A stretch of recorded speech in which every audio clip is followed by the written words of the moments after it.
Hello, my name is Fenna. Welcome to Following Fenna. I am a certified coach and counselor, and I work with people in a limerent episode and also with their partner. Now, if you have a partner who is in limerence, this video is for you. I collected 13 of important things I think you should know, and I'm just going to sum them up quickly, and I hope you enjoy this video. This one is for you because you have my biggest empathy, partner of a limerent. Jumping right in, they're probably not just friends. Maybe they haven't crossed the physical boundary yet. Maybe they tell themselves that they're just friends, but sending texts to each other every single day, it's not something that just platonic friends do. That brings me to number 2, sending 20 to 500 texts per day. I hear this from clients, is not normal. So number 3, you're probably not paranoid and crazy. Number 4, devaluation. Devaluating you and the relationship you had is a symptom of limerence. It's called the crystallization. This is something that they do to justify their actions. And sometimes the limerent partner brings up things that happened years ago, maybe sometimes even 10 years ago. They say, oh, then and then you were not there for me. And you were like, what? You never mentioned this. This can make you question everything. But remember, devaluating and coming up with things that were not okay is part of limerence. Also phrases as, yeah, but I always knew that we were not really the right fit, or I was really unhappy for a long time, and you were like, no, you weren't. These are common phrases. But you were there, and you can probably reflect on the relationship before the limerence began better than they can in crystallization. Now, number 5. Yes, you can, and in my opinion, you can and you should mention the word limerence. Don't expect them to agree with you, because they don't want to know that this has a term and it has phases and, this has a description. They just met their soulmate, and their soulmate is going to make them happy. So they don't want to know the statistics. They want to be the exception, and nobody wants to be the rule. But maybe they will remember the term limerence and start to mentalize it. And that means that they start to think about this on their own, maybe Google it, and maybe recognize the symptoms and think, okay, maybe I do have limerence. Number 6, begging, reasoning, arguing with them why they should stay in the marriage will not really help that much. Everything. You don't have to jump with joy and say, okay, bye. It would be good, by the way, but of course you're not doing that. You can express your pain and your feelings. But everything that stands in the way of them and their limerent object only makes the limerence stronger. And yes, I know that is super unfair, but that is how it works. Number 7, some marriages survive and some don't. And the best thing you can do is focus on yourself. That's all you can do. If you want your marriage back, because it was, in all honesty, and be honest about it, in all honesty, a good marriage, don't be their go-to person. Don't be their buddy if they start living with a low and they have a fight with a low, or deterioration sets in and they come cry out with you. You're not a doormat. If they left, you can have the door open. If they say, hey, I want to have a serious, constructive, serious talk about maybe getting our marriage back together. Of course, you can open your door, but probably for nothing else. Number 8.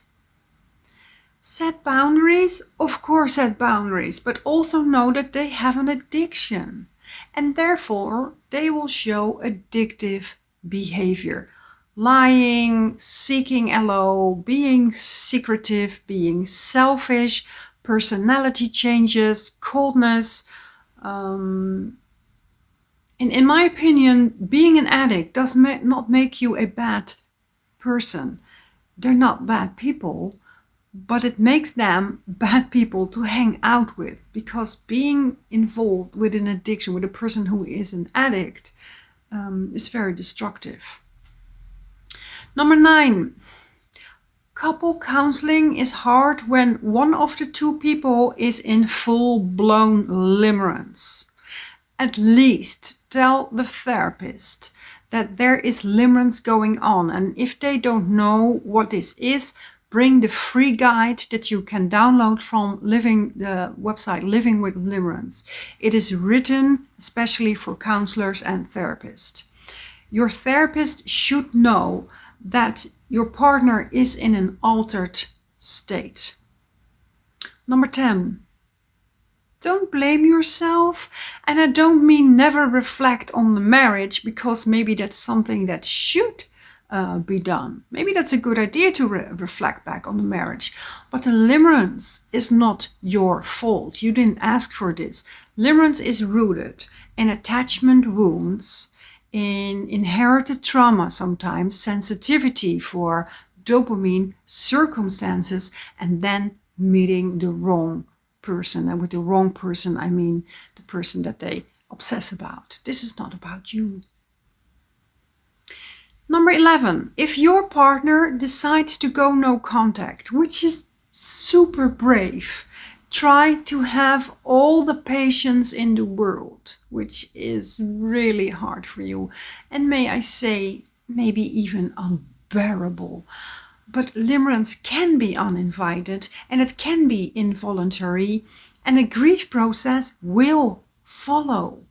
You will have to look at your partner go through grief. Let them grieve. They have to, in order to get out of this.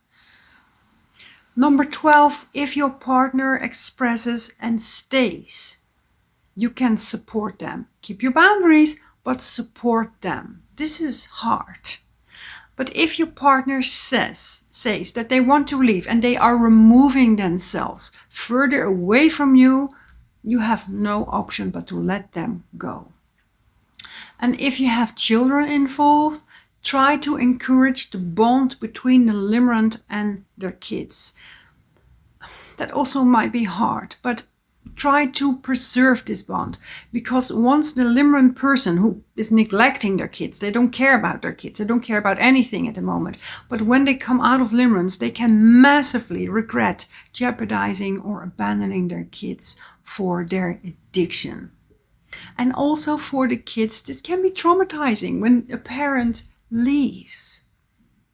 And I'm not saying that, I think you say this, but don't say things as, mommy doesn't want to be with us anymore. Note that the limerence is in an addiction and therefore behaves and thinks differently than they normally would. It's not an excuse, but it is in fact.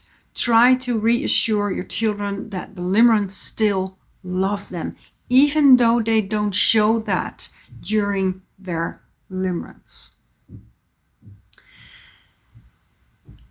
Number 13, feel freaking very sorry for yourself that this happened. And you're not alone, by the way. I see so many people who described relatively good marriages. Sometimes they were even newly met. They just had a baby and their partner gets lost in limerence. Educate yourself about limerence. Know that this is not your fault. Have lots of compassion to yourself. This is not about you. Limerence is not there because you invited it in. It has to do with bigger, more complex things than just you being there. It has to do with attachment wound, like I said, circumstances, sensitivity, inherited trauma, meeting somebody alone who also has attachment wounds, probably some trauma, and then you can create, someone can enter unconsciously a limerent episode. This is not about you. If you have any questions, please put them in the comments below. And if you want to talk to me, I offer personal coaching for people, partners of somebody in limerence. And I wish you all the best because, like I said in the beginning, you have my biggest empathy. Bye.